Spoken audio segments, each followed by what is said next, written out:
Eu recordo-me, há longos anos, que eu ouvi falar do Dom José Ricardo, quando foi questionado sobre o celibato, sobre as mulheres na igreja e na ordenação, de citar Virgens a Fé. Disse: perguntem, de facto, aos teólogos ou aos exegetas que aprofundem quem era a Virgens a Fé. Bom, agora estamos diante de um exegeta que disse que, de facto, não tinha o sentimento da ordem. Bom, na altura, de facto, ainda havia muita oscilação entre os vários graus do ministério, mas eu gostava de saber com que bases é que o senhor defende o base é que tem para dizer que não era verdade. Que não era diaconisa, efetivamente, que era um nome, provavelmente, como os outros chamam apóstolos, e não sei, não sei pensar. Sim. Paulo também não era ordenado. E todavia fazia muito bem o seu trabalho. Se calhar nunca houve diácono como São Paulo, nem nunca houve apóstolo como São Paulo. Se calhar. Eu diria nem padre como São Paulo, ou bispo como São Paulo.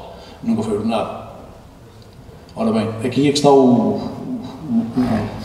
que importa é nós percebermos que o serviço ou vem de dentro de nós, ou pouco importa ser ordenado ou deixar de ser ordenado. Importa que o serviço venha dentro de nós, rebente dentro de nós. E o mais belo aqui é que São Paulo toma os mesmos títulos, sem nenhum problema. Todos sabemos que não tem a dimensão que tem hoje, não é? Então, hoje tem uma dimensão, claro. Obviamente que nessa altura não a tinham. Isso, mais tarde, no século III, vão-se afirmar um bocadinho essas realidades. Neste século I, não o vemos de forma nenhuma. Portanto, nem é necessário.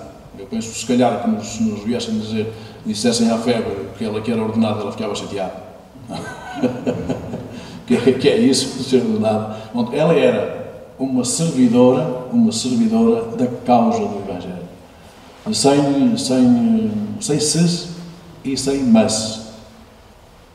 E isto é que me parece ser fundamental. Depois, não custa nada ordená-la. Já não custava nada ordená-la. Mas sem ordená-la, sem isto, sem este com ses e com mas, sem ser uma servidora, é que de facto ficaria mal. Mas penso que, efetivamente, nesta altura não expõe essa questão.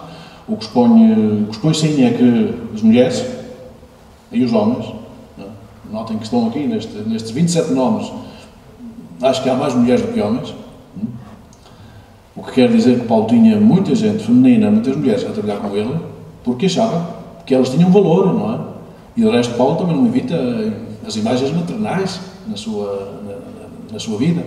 Portanto, eu penso que isso é absolutamente decisivo para nós, nesse sentido de sabermos todos e todos que andamos na igreja temos missões a cumprir. Obviamente que o ministério sendo ordenado, deixando de ser, tenha que existir esse serviço. Neste momento, Febre era uma servidora, eu diria em absoluto. Definia-se assim, como São Paulo se define por aí também. É um servidor de uma causa que não é dele, é a causa de Cristo, mas que ele serve com uma absoluta dedicação. E penso que foi isso que ele ensinou aos seus cooperadores e cooperadoras a serem servidores de Cristo, como ele fazia. Bom, se ele não o fizesse, não conseguia passar nem para mulheres nem para homens esse tipo de serviço. Mas fazendo ele, também faz. Bom, penso que é o que se poderá dizer.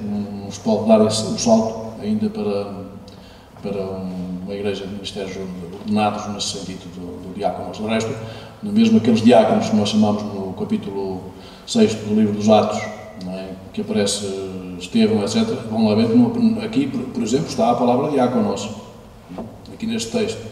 No texto dos Atos não está. Está que serviam, está o verbo servir, para servir, mas não título sequer substantivado, diáconos não está. Está o verbo. E, portanto, isto é que é fundamental.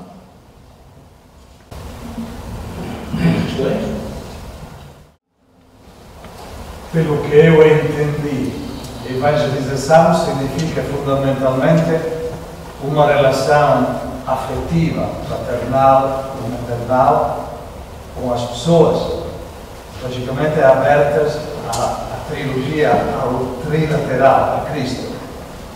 Então, eu pergunto, e todos os programas, todos os projetos, no fundo são secundários, porque a coisa fundamental é esta relação.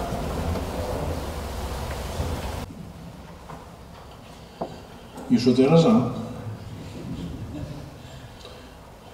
Eu penso que se nós vivêssemos assim, não precisávamos de muitas teses catequéticas frias, porque nós serviríamos comida quente e não requentada. O que nos falta a nós, acho que é esta vivência do acontecimento de Cristo. O resto, outra vez, atravessam o livro dos Atos e da vida de Paulo, verão. O que ele está sempre a dizer é este Jesus que vós crucificastes e que Deus ressuscitou dos mortos, este é que eu vos anunciei e que é a chave da minha vida. Ele é a minha vida. Ele é a minha vida. Bom, aqui está o essencial. Claro que não basta dizê-lo assim em palavras. Se eu não vivo, se as pessoas não veem, se não sentirem que eu vivo assim desta maneira, pouco importa. Pouco importa dizer. Por isso é que, muitas vezes, na nossa catequese, eu não quero criticar ninguém, mas na nossa catequese, a gente diz, os catequistas dizem, mas se calhar não passa. Porque é preciso não sermos apenas dizedores, mas sermos vivedores, testemunhas desta realidade. Estou convencido que não precisávamos dizer grande coisa, ou quase nada. Isso até viria num outro momento, se nós, de facto, vivêssemos verdadeiramente o acontecimento de Jesus Cristo e onde nós aparecêssemos, as pessoas vissem que eu não vou sozinho. Se eu apareço aqui e se as pessoas me veem que eu venho sozinho, alguma coisa se passa, porque quer dizer que Cristo não faz muito parte da minha vida, porque se fizer parte da minha vida, obviamente que as pessoas irão ver que há aqui mais qualquer coisa, não é? Eu às vezes falo, quando me venho à cabeça, em certos momentos, não só me vir à cabeça, porque acho decisivo. O padre Bob McKean, que é da Sociedade Missionária de Merinol, americana, e que trabalha no Bangladesh, que é o país mais pobre do mundo, há mais de 30 anos. Foi para lá sozinho, porque nenhum dos seus colegas aceitou ir com ele para o Bangladesh. Ele foi sozinho para lá, para o Bangladesh. O Bangladesh é um país de 90 e muitos por cento muçulmano. Cristãos, praticamente nada. O resto são animistas de outras religiões. Bob McKean chegou lá, montou a sua tenda, a sua barraca, no meio das outras barracas, fazia a sua comida, de manhã cedo, tomava o seu pequeno almoço que ele cozinhava, a seguir pegava na sua bicicleta, ia pelas ruas,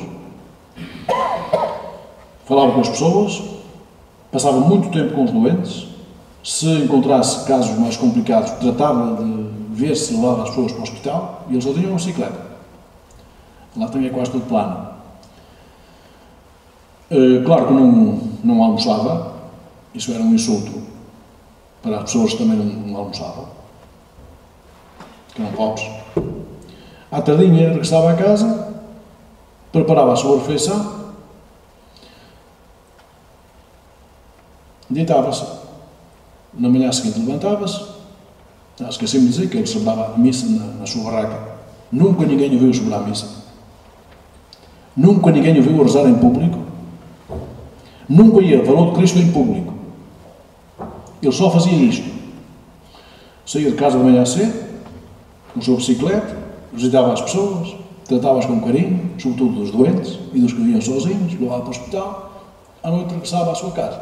No dia seguinte, a mesma coisa. Não rezava em público, repito, não celebrava a missa na sua barraca, toda a oração era na sua barraca. O resto era aproximar-se das pessoas, servir as pessoas com carinho. Todos os dias, um ano seguido. E as pessoas, desconfiadas, diziam, isto é americano, isto deve ser espião.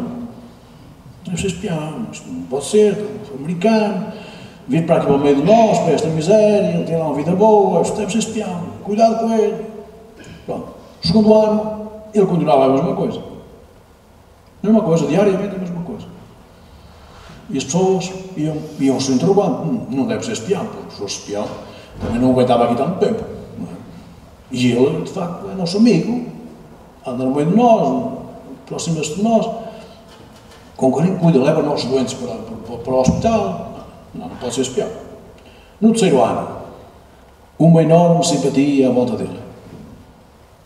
E então, aí, alguém ousava pela primeira vez perguntar-lhe, afinal, o senhor quem é? Porque ele nunca se tinha apresentado. Afinal, o senhor quem é? Nós já estamos a reparar, sabe que a gente já desconfiou que o senhor era espião. Mas agora já chegamos à conclusão que o senhor até dava um bom muçulmano. E diz ele, pois, eu sou padre, sou missionário. Sabeis que nós vivemos em referência a Cristo. E eu faço aquilo que Cristo fazia. E é a primeira vez que ele fala de Cristo. Em 3 anos. Nunca tinha falado de Cristo às pessoas. Mas as pessoas já tinham percebido que havia ali uma pessoa que vivia de forma diferente.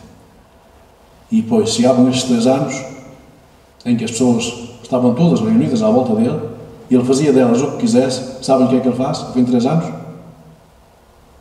Pega na barraca e vai montá-la noutra cidade ou noutro lugar, vai começar tudo do zero outra vez. E o percurso é o mesmo. Ao fim de mais 3 anos, tira a barraca, vai plantá-la noutro lugar e começa tudo outra vez. E notem, ele não precisa dizer muita coisa, mas pelo que faz, pela forma como vive, as pessoas interrogam-se, quem será este fulano? Não sei se algum dia as pessoas se interrogaram connosco.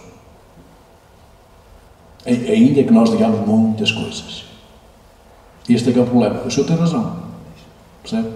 Eu penso que, no dia em que nós começarmos a ser, de facto, cristãos, com Cristo a fazer parte da nossa vida, e que tem que transparecer da nossa vida, será tudo diferente. E nós não precisamos tanto de discursos, porque os nossos discursos, de facto, não levam, como sabemos, muito longe, mas a nossa vida pode levar. Pode levar e leva. E penso que é o essencial. Também em São Paulo. É um excelente escritor, seguramente que não tem muito tempo para fazer discursos, a não ser nas sinagogas quando lá chega a primeira vez, e depois é este tratamento pessoal, direto, personalizado dele e dos seus colaboradores. Todos sentimos que é verdadeira, que é importante o contacto pessoal, e se calhar muitos de nós o queremos fazer, mas há sempre a realidade de uma igreja, muitos padres aqui têm 6, 5, 6, 7 paróquias ocupados por tanta coisa, que mesmo que o desejem e que às vezes sintam a angústia de não poderem fazer esse trabalho pessoalmente, mas ficam como que absorvidos pelos pedidos que lhes são feitos e acabamos por, se calhar, por desistir de ir ao encontro. Há sempre os oportunados, aqueles que acolhemos no cartório, vão lá ter connosco, mas se calhar mais do que isso não resta muito tempo. Há pouco já falou, Paulo também com certeza teria essa dificuldade, mas soube unir-se a cooperadores, porque ele não podia fazer o trabalho todo. Mas ao mesmo tempo também, em nenhum de nós, ou melhor, se calhar alguns sim, mas falou de 3 aspectos que Paulo tinha na sua personalidade, que tinha a razão grega, tinha a paixão oriental e tinha a ação romana. Bom, era muito completo. Às vezes, se calhar, alguns de nós temos mais tendência para a razão, outros mais para a paixão, outros mais para a ação, E nem sempre se conjugam estes três aspectos numa só pessoa, o que, portanto, nenhum de nós é completo e pleno, e cada um de nós tem que dar o que pode com aquilo que é o seu carisma, etc. O que é que seria isso? Eu dizia que isso é fundamental. É fundamental eu perceber que não tenho tudo, e eu perceber que tu tens algumas coisas importantes. Tu tens dons, eu tenho dons, nós temos dons. Um presbitério é isso, é nós pormos os nossos dons todos em comum, ao serviço do mesmo Cristo, da mesma Igreja. Sempre coordenados, obviamente, pelo nosso bispo. E penso que isso é muito importante. Nenhum de nós pode ter a pretensão de dizer eu tenho a sabedoria toda, eu tenho aqui as razões todas, tenho-as aqui no bolso, posso começar a puxar por elas, ou tenho aqui já planeadas outras ações que vamos fazer. Não temos essa hipótese, não é? Nem isto deve ser para nós um programa de glória. Isso é a glória que incha, o conhecimento que incha, segundo São Paulo, incha. E quando incha, arrebenta. Não é? É o que acontece muitas vezes connosco.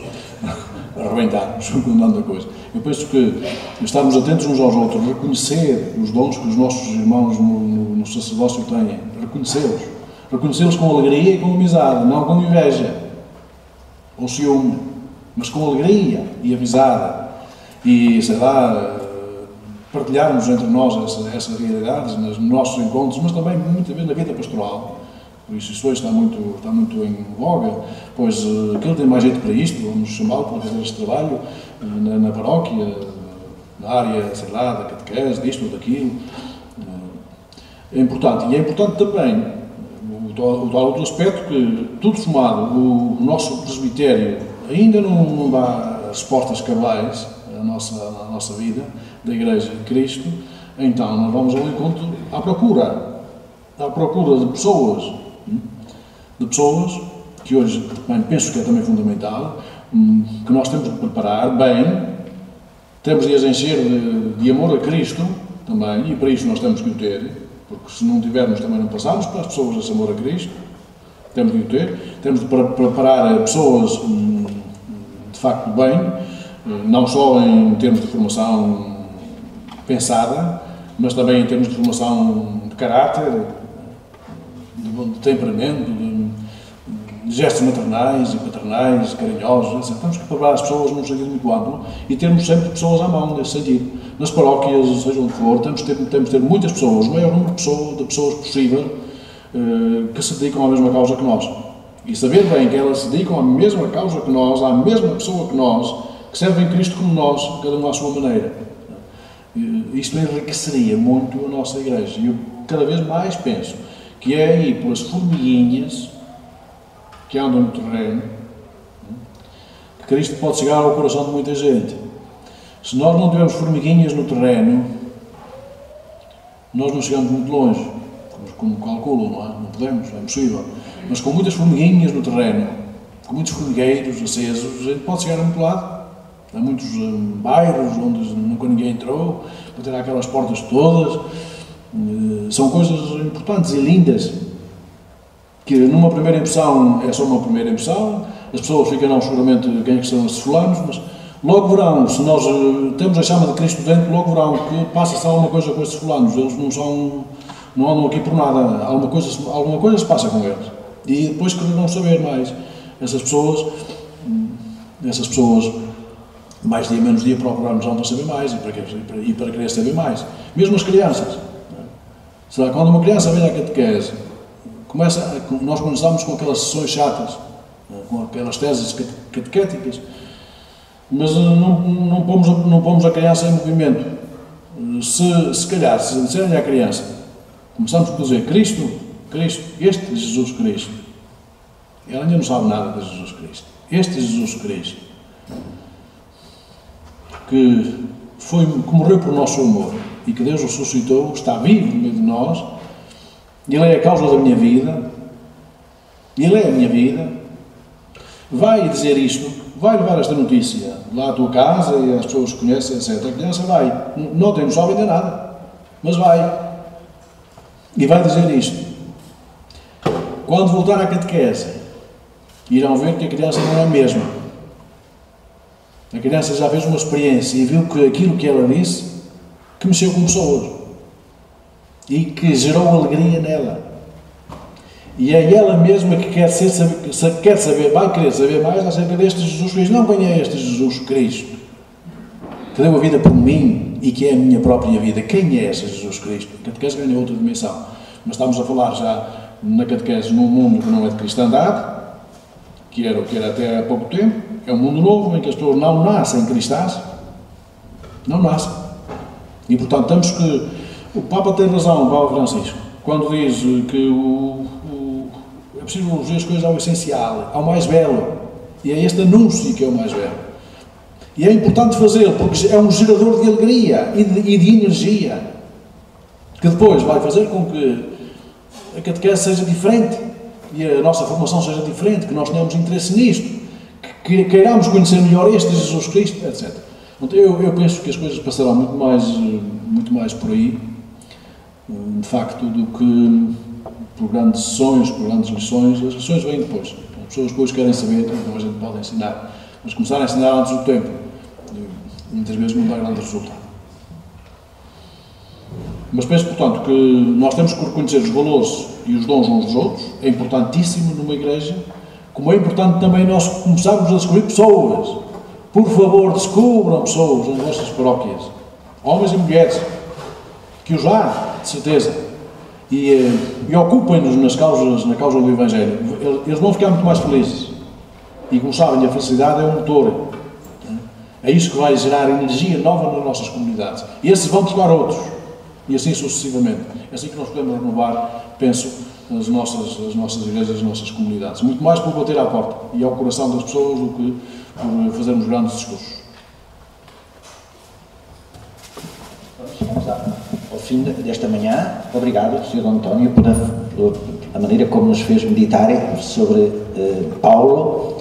Penso que podíamos resumir que, de facto, a metodologia usada foi o seu próprio exemplo, a sua própria paixão e a sua referência contínua a Jesus Cristo, de quem ele estava cheio, esta abundância da graça que ele experimentava. Depois a questão da relação pessoal com as pessoas, desta relação quente, do encontro com cada um, dessa proximidade,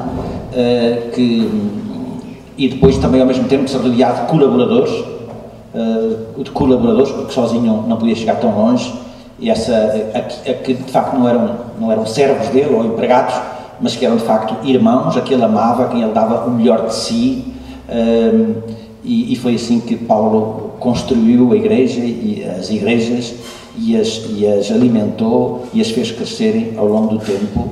E, no fundo, penso que deu-nos bastante ideias e ajudou-nos, de facto, a inspirar-nos nesta manhã com a figura de São Paulo. Muito obrigado. Sim. É com a nossa humildade podemos fazer só isto.